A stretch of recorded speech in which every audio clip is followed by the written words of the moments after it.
John, you got the name perfect.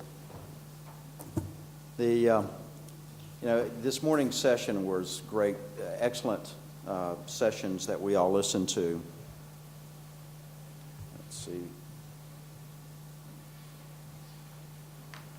So I'm going to talk about the customer and the product proposition and how to look at customer strategies and interactive solutions. And we heard many different tactical ways to become interactive with the customers. So some of this may seem repetitive, but some of it may be new ground and hopefully of interest. There's several, for the post, internet has been in many ways a curse, but I want to look at this on how it can also be a blessing. A lot of what we see is new mediums for an increase in retail online sales, and Carl and others have spent a lot of time talking about that this morning. So significant boon to that, but understanding how they tap that, how they deal with customer satisfaction and brand reputation. But the curse obviously is the decline in mail volume. And for decades, Post have looked at how do we increase our processing efficiency, our logistic network focused around letter volume. And so we have huge, large infrastructure within most global post operators that deal with this infrastructure, and how do you reshape that in this more nimble internet customer and I'll say receiver-driven medium. Not to ignore the traditional, because I do think that direct mail is going to be a huge player for Post if the content is there. So one of the things to look at in this process is how e-commerce is going to be one of those drivers for Post. But the shift between the customer as the sender and the customer as the receiver, and that's going to be one of the more difficult things, is developing a customer-centric strategy around the receiver end. We know who our mailers are by and large for our bulk business mailers, large B2C mailers that are putting content within the system, and the Post are delivering it. But the multi-channel media is reshaping how those messages are going. Most marketing executives will say that it is the most successful is a multi-tiered, two-channel way of communicating messages to customers. So in that way, we are looking at how these business model and then is driving to a customer-centric strategy around that. And one of the other drivers I'm going to put in this, it's not up on the chart, is broadband. I was looking at Western Europe, and I believe between 55 and 60 is the average penetration to households on broadband coverage for online. Expect that to change. And some of our next 3 or 4 years of retail online sales are projected to include some of this, but that broadband penetration is going to increase, and therefore the volume of retail online sales and the fulfillment and delivery of those, and I'll say the control of that, is going to be through there.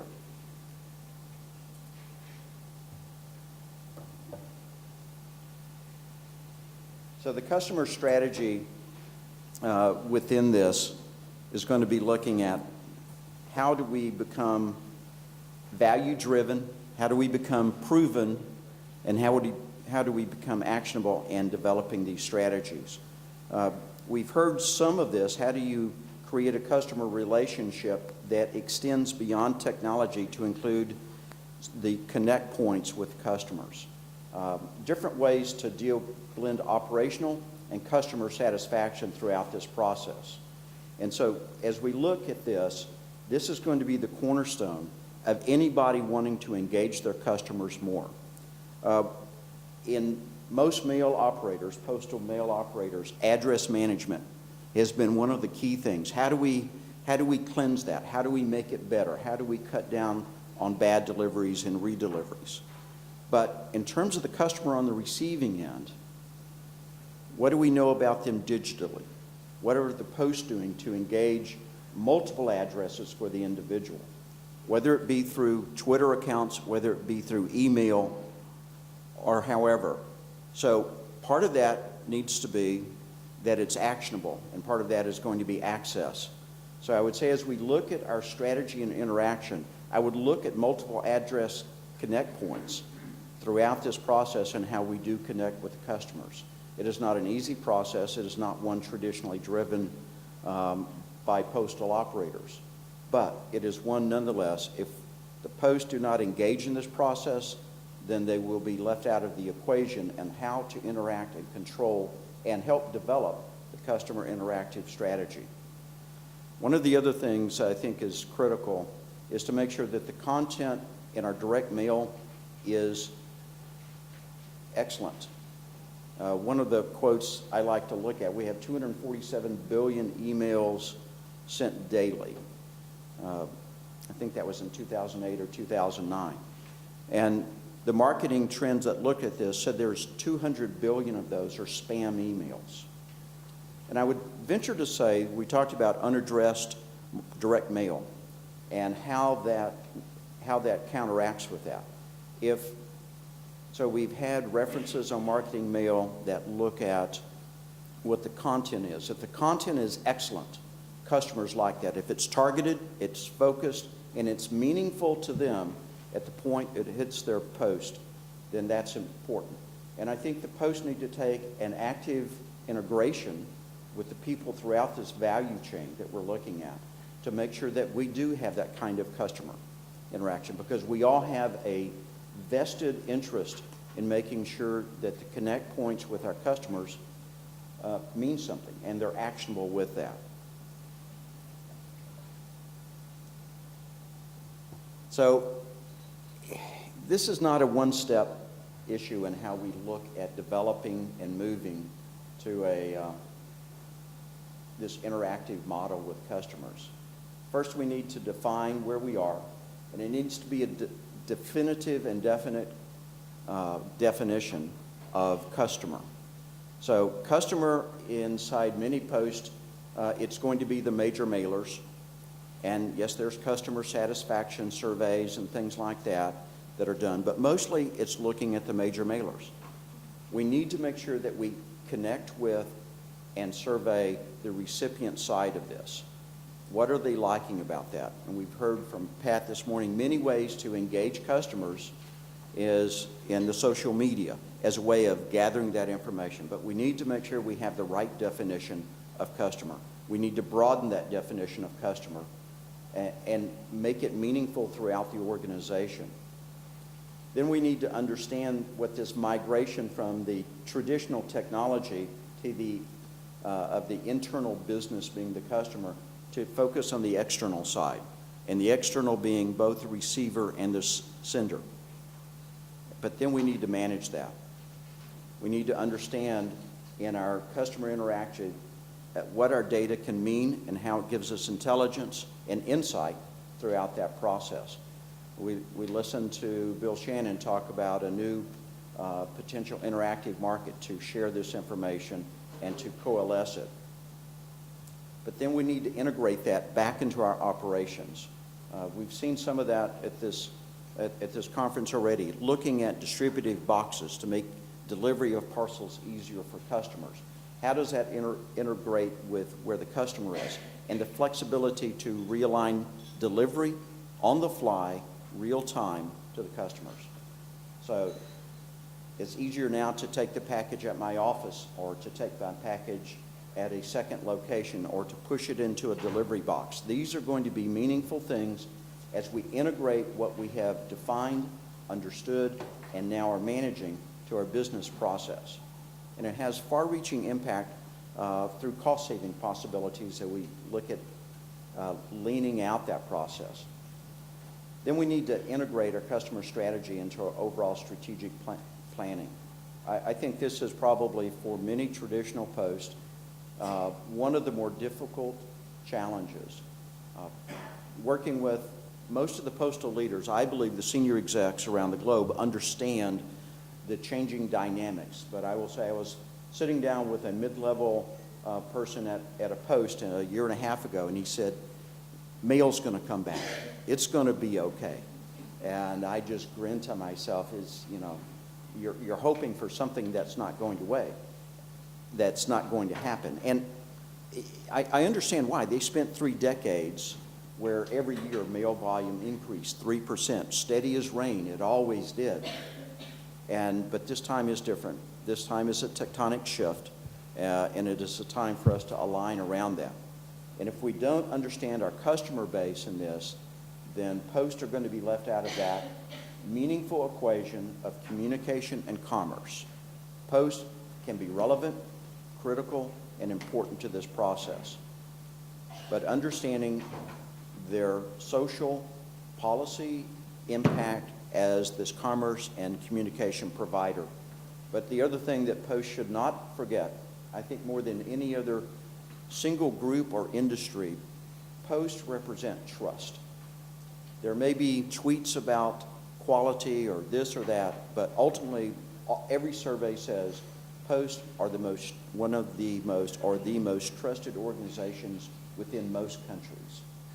And that is a brand and an intangible that should not be forgotten as you understand what your role can be within the society of your country in facilitating this commerce and interacting with your customers. So how do you align these goals to the postal solutions? Strong customer values coming out of revenue growth, and I'm going to flip to my notes here.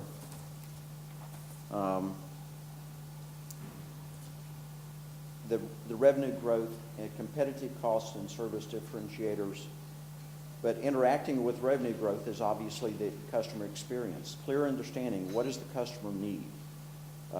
Transparency, flexibility, consistency. Many times service level standards are set based upon a prior notion back at a time when mail was the medium of commerce, and that was a decade or 2 ago. So service says we need to have it there within a day or within 2 days. If somebody wants instantaneous communication, they're going to go to a social media or an email or something like that. To understand how the service standards could be moved to impact what the value is, consistency of delivery date is most important to customers. If it's 3 days instead of 2, they're fine with that. Just be consistent about the 3 days. Or if it's 4 instead of 2, they're fine with that. Just be consistent with that 4th day. So understanding what the value proposition is, and that may take realigning your networks and things like that, but understanding and improving the customer experience, but delivering on what you say you're going to do. And then integrating that customer experience with operational efficiency. We have been built, I will talk about in the Americas right now, most of the infrastructure has been built to service 100 and, well, this last year to deliver 170 billion pieces of mail, but the structure could parcels, visibility and tracking, customer service, and the sender focus is easy induction. How do you make it easier for people putting and bringing product within your system, and fulfillment service? You know, I'll use a story about visibility and tracking, and there was a large parcel delivery organization, outstanding credentials and how its efficiency and its rankings in the upper 90 percentile, but they did not have a track and trace. And a competitor came along with a track and trace and gave customers visibility within the system. Well, the first company said, well, we're looking at the records and we deliver it just as efficiently.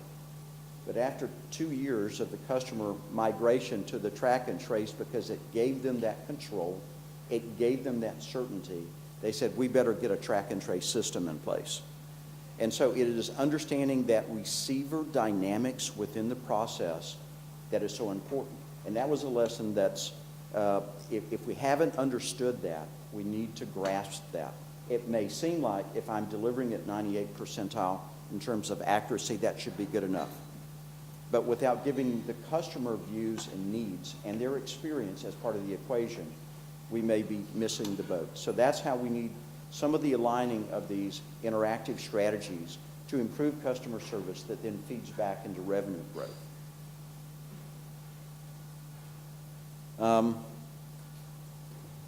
Anyone remember the early Star Trek TV series? And Captain Kirk always had a famous quote. He would just turn to his trusted engineer, Scotty, and say, "Make it so." Just because of all the other aligning this and the neat charts and things like that, this is not an easy transition. It is going to be looking at organizational readiness, leadership, stakeholder engagement, communication, both internal and external, and the training of staff. And just because the senior execs say something, we need to make sure that throughout the organization that there's a buy-in that understands this is about the customer. And with that, we need to look at how we affect that. It is a difficult but worthwhile journey to begin this process of understanding the customer, and whether it's dealing with, as Pat talked about, the social media aspects and understanding that, and that would be part of the communication aspects, but also looking at the organizational, managing those consumer-centric processes, and improving the speed to market. I will say for many posts, in Europe, there's a large movement for liberalization, and that's basically well underway. And many have bemoaned that, but I think that is coming from the States. I will say that is a blessing, because improving the speed to market with new initiatives where you have congressional or governmental oversight into every little thing tears down the speed to market. It denigrates your ability to react timely to market conditions and customer requests and needs. And so this is a good thing that allows the Post to be more nimble and reactive to the marketplace. But the organizational change management and customer strategic success.